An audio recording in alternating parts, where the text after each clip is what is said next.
Here, Byron, your thoughts on this day? Well, listening to all those statements, I think a lot of people have a lot of clarifying to do in coming days. But the way I would look at this, I think this is a complete exoneration of the president on the issue of Russian collusion, of the issue of conspiracy or coordination. That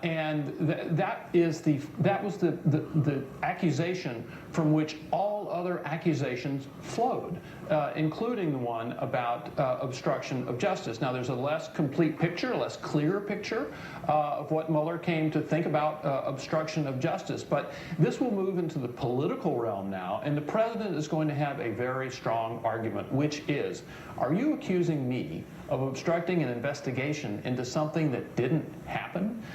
If I defend myself against a false accusation, is that obstruction? I think that's going to be the president's theme politically as we go into the next phase of this.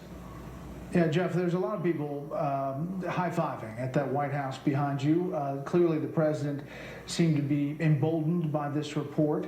We've been pointing out throughout the show, throughout the day, this isn't the end of the legal threat, and there are other things pending, the Southern District of New York, in other words. But it was a big day for the White House. It was a big day, and it was a good day, Brett. There's no question about that. I think the White House officials here and the president himself are very pleased with the outcome of what came out in that summary today. The president, in his remarks earlier on the tarmac, showing sort of a mix, I thought, of happiness but also anger over what has transpired over the last 2 years. So I'm curious now, and I think others who cover this president, cover this White House, to see how he continues to react in the coming days.